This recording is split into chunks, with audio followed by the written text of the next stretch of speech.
स्वागत है आप सभी का। मैं संध्या शर्मा लेकर हाजिर हूं आप सभी का पसंदीदा शो न्यूज पंच। इस कार्यक्रम के जरिए हम आप तक पहुंचाएंगे वो खबरें जिन पर रहती है आप सभी की नजर। लेकिन न्यूज पंच में सिर्फ खबरें नहीं बल्कि होगी खबर की पूरी पड़ताल।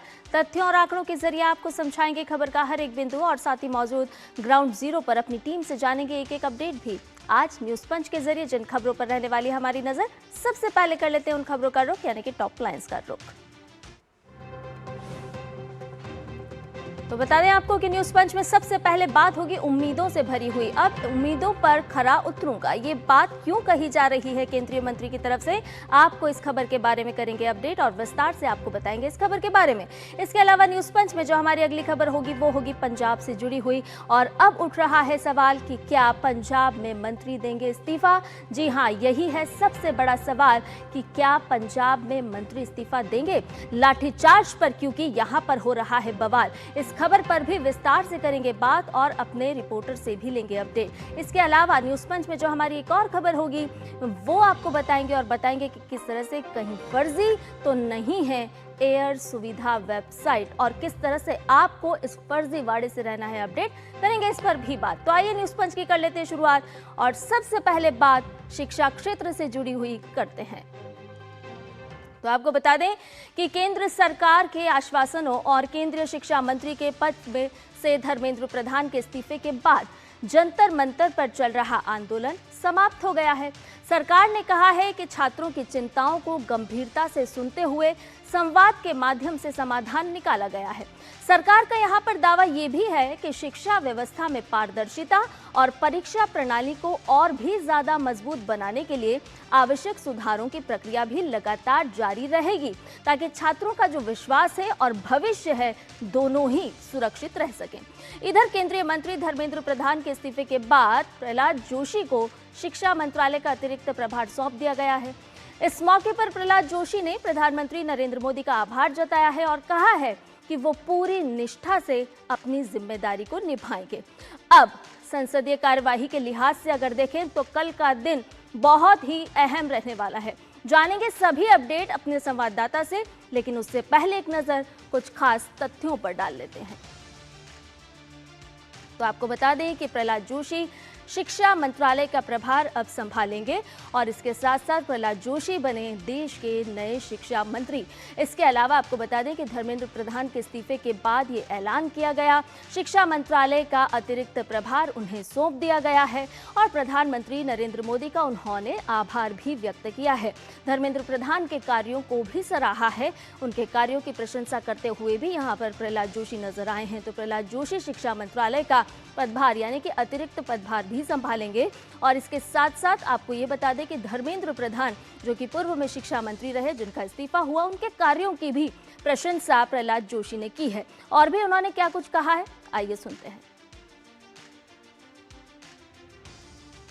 I accept this responsibility with sense of duty and humility, and I am thankful to the Prime Minister.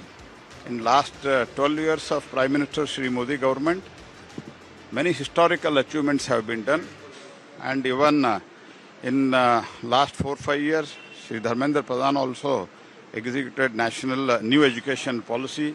All such things have been done, and country is really, it has advanced very well in the new education system, and under the guidance of the Prime Minister, I will try to perform to the best of my capacity under Prime Minister's guidance. तो आपको बता दें कि प्रहलाद जोशी जो कि एक वरिष्ठ नेता हैं और अगर उनके राजनीतिक सफर पर एक नज़र डालें तो 1995 में भाजपा धारवाड़ के जिला अध्यक्ष रहे हैं भारतीय जनता पार्टी की तरफ से। उसके अलावा 1998 में भाजपा जिला महासचिव बने, यानी कि भारतीय जनता पार्टी में लगातार वो विभिन्न पदों पर रहे हैं, सक्रिय रहे हैं।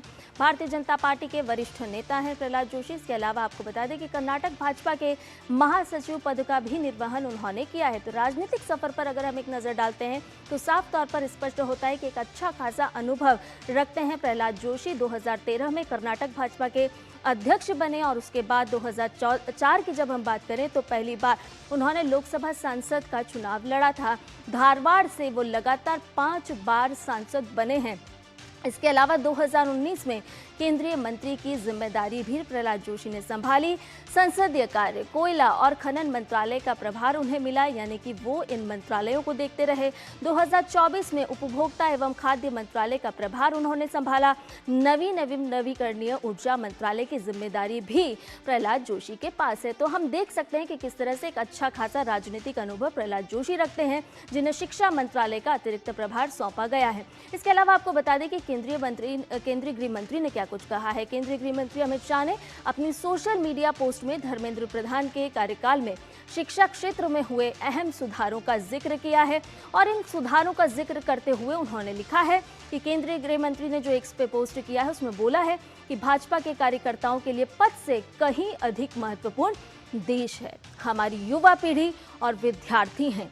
केंद्रीय शिक्षा मंत्री भी धर्मेंद्र प्रधान जी को उन्होंने टैग करते हुए कहा है कि अपने पद से इस्तीफा इसी को दर्शा रहा है जो उन्होंने अपना इस्तीफा दिया है। मोदी सरकार देश के युवाओं की भावनाओं का सम्मान करती है और पेपर लीक के विरुद्ध आवश्यक सुधारों के लिए कटिबद्ध भी है। पेपर लीक के दोषियों को कठोर दंड मिले, इसके लिए मोदी जी द्वारा लिए गए निर्णय सराहनीय है। मुझे पूर्ण विश्वास है कि इन कदमों से नीट परीक्षा में सफल हुए विद्यार्थियों के साथ पूरा न्याय होगा। तो आपको बता दें कि किस तरह से धर्मेंद्र प्रधान का इस्तीफा होता है, उसके बाद तुरंत प्रहलाद जोशी को शिक्षा मंत्रालय का प्रभार दिया जाता है। लेकिन हमें ये भी नहीं भूलना चाहिए कि जब धर्मेंद्र प्रधान बतौर शिक्षा मंत्री काम कर रहे थे तो किस तरह से शिक्षा व्यवस्था में हमने कई सारे परिवर्तन होते हुए भी देखे हैं और यही बात केंद्रीय गृह मंत्री अमित शाह के इस एक्स पोस्ट के माध्यम से भी सामने आ रही है। उन्होंने साफ तौर पर कहा है कि केंद्र सरकार युवाओं के लिए प्रतिबद्ध है और आगे भी लगातार इस पर अपना काम करती रहेगी। और ताज़ा अपडेट ले लेते हैं, हमारे साथ जुड़ गए हमारे संवाददाता शैलेंद्र मिश्र। शैलेंद्र, हम देख रहे हैं कि लगातार जिस तरह से ये नीट पेपर लीक का मामला चला और उसके बाद किस तरह से अब धरना प्रदर्शन जंतर मंतर पर खत्म हो चुका है, समाप्त हो चुका है, लेकिन यहाँ पर सरकार की अगर हम कार्रवाई को देखें तो लगातार एक के बाद एक महत्वपूर्ण कदम यहाँ पर उठाए गए हैं। अब ऐसे में कल का दिन बहुत ही खास और महत्वपूर्ण रहने वाला है और सभी की निगाहें कल पर होगी, क्योंकि संसद में जो मॉनसून सत्र चल रहा है वहां पर बहुत ही महत्वपूर्ण बिल पेश किया जाएगा। संध्या, निश्चित तौर पर कल पर इसलिए निगाहें रहेंगी क्योंकि सरकार ने जिस चर्चा की मांग को पहले ही माना था, लेकिन विपक्षी दल हंगामा कर रहे थे। तो अब क्या रणनीति होगी जब दो महत्वपूर्ण मुद्दों पर सभी की निगाहें रहेंगी।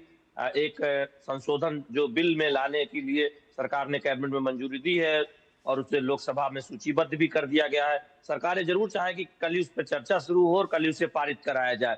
अब अलग अलग चर्चा होगी। जो एक शिक्षा से जुड़े मुद्दे पर जो चर्चा की बात थी और बिल तो सूचीबद्ध हो ही गया, या फिर उसे एक साथ लेकर चर्चा पर सहमति बनेगी, ये देखने वाली बात होगी। लेकिन आप देखिए, सीरीज ऑफ रिफॉर्म्स जो मोदी सरकार ने हाल के दिनों में या फिर हाल के वर्षों में उठाए हैं, उसका हमें बड़ा एक तरह से इम्पैक्ट देखते हैं जब स्टार्टअप इकोसिस्टम देखें कितना बेहतर हुआ है।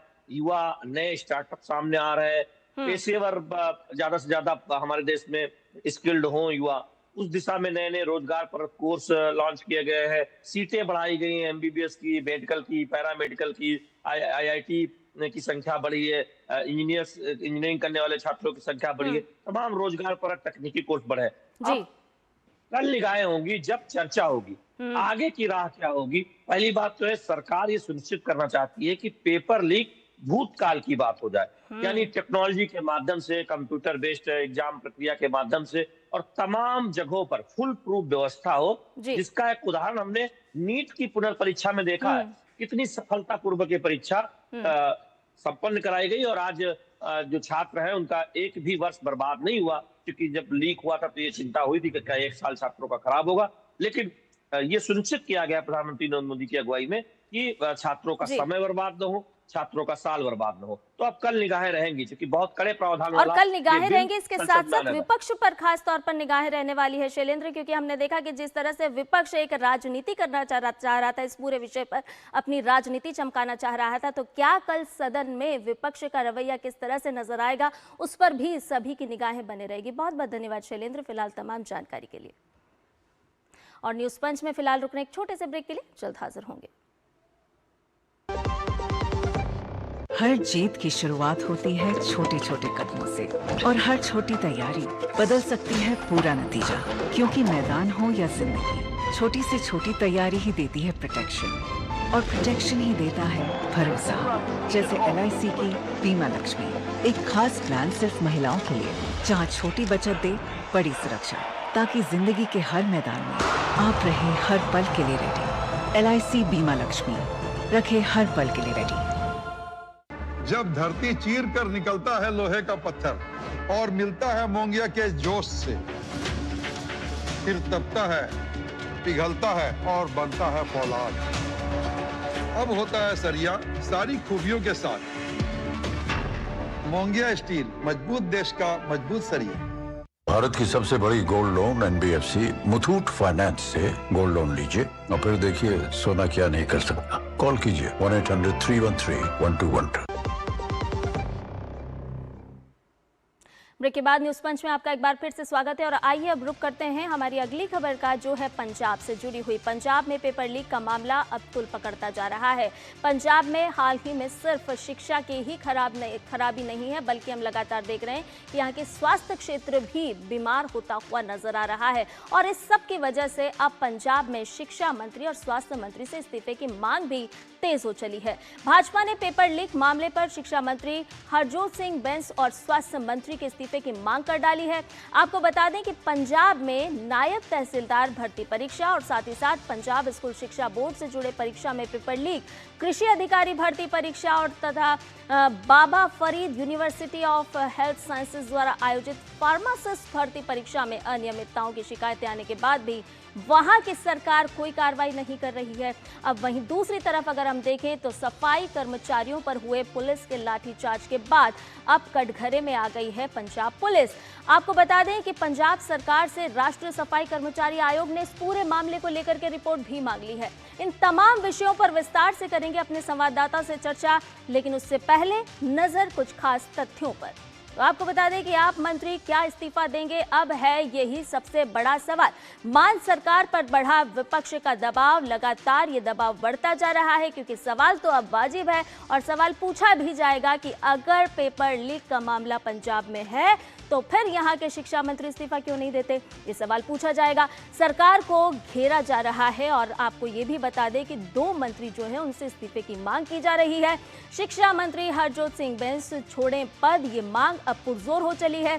स्वास्थ्य मंत्री बलबीर सिंह भी दें इस्तीफा, और आपको बता दें कि इसके अलावा मंत्रियों को लेनी होगी जिम्मेदारी, ये भी बात सामने आ रही है और ये भी बात अब पुरजोर तरीके से उठाई जा रही है। तो पंजाब में किस तरह के हालात हैं ये भी हमारे सामने है, और सवाल अब ये उठ रहा है कि क्या पंजाब के मंत्री देंगे इस्तीफा। अब इस पूरे मामले पर हरसिमरत कौर बादल क्या कुछ कह रही हैं आपको बताते हैं, क्योंकि वो भी हैं हमलावर। Mr. Sasodia, Mr. Kejriwal, Guru Dokhi Bhagwant Man, are you aware of how many paper leaks have taken place in Punjab since your government was formed? I mean, in 4 years, there have been 6 paper leaks. What action have you taken? Who have you dismissed? Why is your education minister and your health minister, why have they not been dismissed, and why don't you walk the talk? सवाल यही है कि अब आप बातचीत के लिए क्यों नहीं आ रहे हैं, और अगर इतने घोटाले हैं, इतनी अनियमितताएं हैं, तो फिर आप इस्तीफा क्यों नहीं दे रहे हैं। और आपको बता दें कि हरसिमरत कौर बादल ने भी यही सवाल उठाए हैं कि क्यों नहीं अब आम आदमी पार्टी के जो पदाधिकारी हैं, जो मंत्री हैं, जो स्वास्थ्य मंत्री हैं, शिक्षा मंत्री हैं, वो इस्तीफा क्यों नहीं दे रहे हैं। अब विवादों में पंजाब के तमाम सारे एग्जाम्स हैं, कौन कौन से एग्जाम्स हैं जरा एक बार उस पर भी नजर डाल लेते हैं। मई 2022 का यहाँ पर जिक्र करते हैं। PPSC नायब तहसीलदार भर्ती परीक्षा, जो कि तमाम तरह के सवालों के घेरे में है। 42,000 उम्मीदवार प्रभावित हुए थे इस पूरे मामले को लेकर के। मार्च 2023 पर जब हम नजर डालते हैं तो PSTET लगभग 1 लाख उम्मीदवार यहाँ पर प्रभावित हुए। फरवरी 2023, यानी कि ये 1 या 2 मामला नहीं है, बल्कि हम साल दर साल देखें, अगर नजर डालें तो किस तरह से अनियमितता इन परीक्षाओं में हुई है, किस तरह से हम देख रहे हैं कि पर्चा लीक हुआ या फिर और दूसरी समस्याएं आई, जिससे जो प्रतिभागी हैं, जो उम्मीदवार थे, वो सीधे सीधे प्रभावित होते हुए नजर आए। फरवरी 2023 में PSCB की जो परीक्षा 12वीं अंग्रेजी बोर्ड परीक्षा का आयोजन हुआ, उसमें भी बड़ी संख्या में छात्र प्रभावित हुए। इसके साथ साथ जून 2024 पर नजर डालते हैं तो पीपीएससी एग्रीकल्चर डेवलपमेंट ऑफिसर की जो परीक्षा का आयोजन हुआ उसमें 4100 उम्मीदवार प्रभावित हुए हैं। अंदाजा लगाया जा सकता है कि आखिर पंजाब में चल क्या रहा है और इसीलिए अब कहा जा रहा है कि क्या पंजाब के शिक्षा मंत्री को नहीं देना चाहिए इस्तीफा। दिसंबर 2025 पीएसएसबी ग्रुप बी की जो संयुक्त परीक्षा का आयोजन हुआ उसमें भी 1 लाख से ज्यादा उम्मीदवार सीधे प्रभावित हुए इस परीक्षा के लिए। और जुलाई 2026 पर जब हम नजर डालते हैं, जो कि अभी काफी चर्चाओं में है, ये मामला बहुत ही गरमाया हुआ है, फार्मेसी ऑफिसर भर्ती परीक्षा जिसमें 7000 उम्मीदवार सीधे प्रभावित हुए हैं। और इसीलिए अब तमाम सवालों के घेरे में है आम आदमी पार्टी की सरकार, भगवंत मान की सरकार और साथ ही साथ उनके साथ काम करने वाले वो तमाम मंत्री जिनकी नजर इस पूरे मामले पर नहीं। अब आपको बताते हैं कि आखिर सफाई कर्मचारियों का जो गरमा रहा है मामला पंजाब में, उस पर रवनीत सिंह बिट्टू ने क्या कुछ अपनी प्रतिक्रिया दी है। जिस बेरहमी से सफाई कर्मचारियों को, वाल्मीकि समाज को जिस तरीके से पीटा है, जितने मैंने अपने जीवन में या जो बाकी लोग भी हमारे बीजेपी के सारी लीडरशिप बैठी है, किसी ने ये दरिंदगी नहीं देखी। मैं अभी भी सरकार से कह रहा हूं, आप इसे संभाल लीजिए। सफाई कर्मचारियों पर टिप्पणी करना और उसके बाद उन्होंने खोल दिया है मोर्चा। मामला लगातार गहराता जा रहा है, गर्माता जा रहा है। जालंधर से जुड़ गए हमारे साथ हमारे संवाददाता गुरमीत सिंह। आइए सीधा उनका रुख करते हैं। गुरमीत, लगातार हम देख रहे हैं कि पंजाब में तमाम सवालों के घेरे में है सरकार, और हाल ही में जो ताजा मामला है वो स्वास्थ्य क्षेत्र से जुड़ा हुआ कर लें या शिक्षा क्षेत्र से या फिर सफाई कर्मचारियों से जुड़ा हुआ।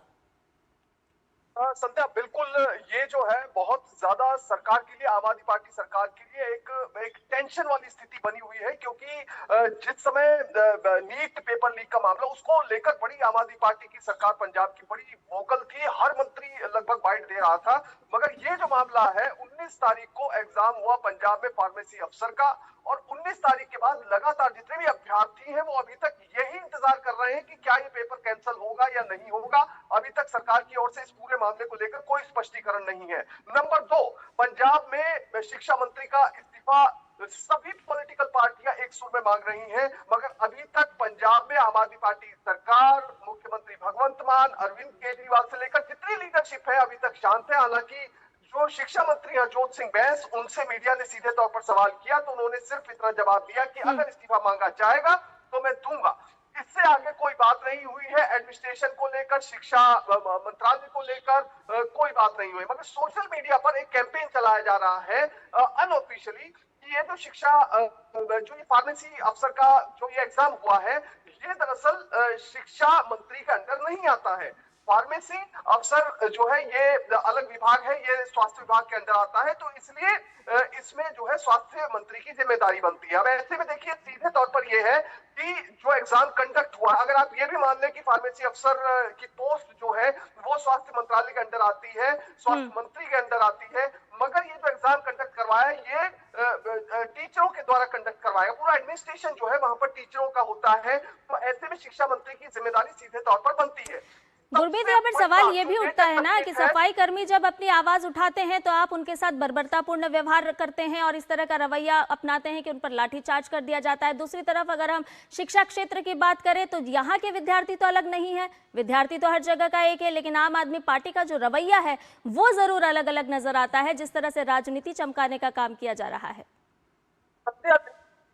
बिल्कुल चमकाई जा रही है। और कल जब सीजेपी ने अपना प्रोटेस्ट खत्म किया तो वहां पर दिल्ली में मनीष सिसोदिया पहुंचे, जो पंजाब में जो है शिक्षा को लेकर क्रांति के बड़े दावे करते हैं, तो वहां पर सीधे सवाल उनसे किए गए कुछ मीडिया कर्मियों के द्वारा, लोगों के द्वारा। पंजाब में एक इतना बड़ा जो है पेपर लीक हुआ है, उस पर आप क्या कार्रवाई कर रहे हैं? मनीष सिसोदिया बिल्कुल चुप। नंबर 2, एक और वीडियो जो है हमारे पास अभी थोड़ी देर पहले आया है, वो अभी हम दर्शकों को तो नहीं दिखा सकते। उसमें ये जो सीजेपी है, सीजेपी के जो नेता है, जो स्पोक्स पर्सन है, वो जब धरना खत्म कर वापस जा रहे थे तो मीडिया कर्मियों ने उनसे भी सवाल किया कि पंजाब में पेपर लीक हुआ है, आम आदमी पार्टी की सरकार में पेपर लीक हुआ है, आप इसके बारे में क्या स्पेसिफिकली करेंगे? क्योंकि ना तो पेपर कैंसिल हुआ है, ना मंत्री साहब इस्तीफा दे रहे हैं। कोई जवाब नहीं। तीसरा, इसमें जो अपडेट है, जो सूत्रों के हवाले से हमारे पास आ रही है कि जो बाबा फरीद यूनिवर्सिटी फरीदकोट में है, उसके रजिस्ट्रार को बदला गया है। अब रजिस्ट्रार को किन हालातों में बदला गया है, क्या इसके बारे में यूनिवर्सिटी के द्वारा भी कोई स्पष्टीकरण नहीं दिया गया है। नंबर 4, ये जो अरेस्ट मामले में जितने लोगों को हिरासत में लिया गया था, सिर्फ जब मीडिया में इस पूरे मामले ने तूल पकड़ा प्राइमा फेसाई, उसके बाद पुलिस इतने ज्यादा दबाव में आ गई, सरकार इतने ज्यादा दबाव में आ गई कि एक प्रेस रिलीज निकाली गई जिसमें कहा गया कि हमने 35 लोगों को हिरासत में लिया है और इसके साथ जो है FIR रजिस्टर की जा रही है। उसके बाद पुलिस का कोई अधिकारी बोलने को तैयार नहीं है, जो वहां की IG है वो बोलने को तैयार नहीं है। सीधे तौर पर मीडिया को कोई जो है ना प्रेस रिलीज इशू की जा रही है, ना उस मामले की डेवलपमेंट के बारे में बताया जा रहा है। और इसमें एक और लेटेस्ट अपडेट जो है, एक और डायमेंशन निकलकर सामने आया है। एक शंकर शर्मा नाम के सोशल एक्टिविस्ट है फरीदकोट के, उन्होंने ये दावा किया है कि वहां पर एक स्कूल है, Mahendra Singh Sabi school, senior secondary school, जिसमें की परीक्षा का केंद्र रखा गया था। वहां पर जो है 47 टीचर वहां पर स्कूल के अंदर जो है फैकल्टी मेंबर्स थे, मगर उनको जो है वहां पर इन्विजिलेटर की ड्यूटी पर नहीं लगाया गया। सिर्फ एक ही परिवार के लोगों को प्रिंसिपल के द्वारा 7 से 8 लोगों को इन्विजिलेटर की ड्यूटी दी गई और ये इन्विजिलेटर की ड्यूटी सही इंटेंशंस के साथ नहीं दी गई। उन्होंने यहां तक शक जताया है कि जो फरीदकोट के लोकल MLA हैं, उनका भी इसमें सीधे तौर पर हाथ हो सकता है। अब ये दोनों मामले एक दूसरे के साथ जुड़े हैं या नहीं जुड़े हैं, ये तो जांच का विषय है, मगर ये सबसे बड़ी बात है कि पंजाब सरकार, पंजाब के आम आदमी पार्टी के स्पोक्स पर्सन जो लगातार हर छोटे बड़े मुद्दे पर बाइट निश्चित तौर पर कई सारे सवाल गुरमीत यहाँ पर खड़े हो रहे हैं। और जब हम देख रहे हैं कि धर्मेंद्र प्रधान नैतिकता के आधार पर अपना इस्तीफा देते हैं, छात्रों के भविष्य का ख्याल रखते हुए अपना इस्तीफा देते हैं, तो फिर पंजाब के शिक्षा मंत्री अपना इस्तीफा क्यों नहीं दे रहे हैं? वहां पर भी तो पेपर लीक का मामला सामने आया है और वहां भी तो छात्रों के साथ अहित हुआ है। देखना होगा कि किस तरह से अब पंजाब की जो राजनीति है वो कौन सा मोड़ लेते हुए नजर आती है। बहुत बहुत धन्यवाद गुरमीत तमाम जानकारी हमसे साझा करने के लिए। और न्यूज़ पंच में फिलहाल के लिए इतना ही। फिलहाल के लिए मुझे दीजिए इजाजत। नमस्कार।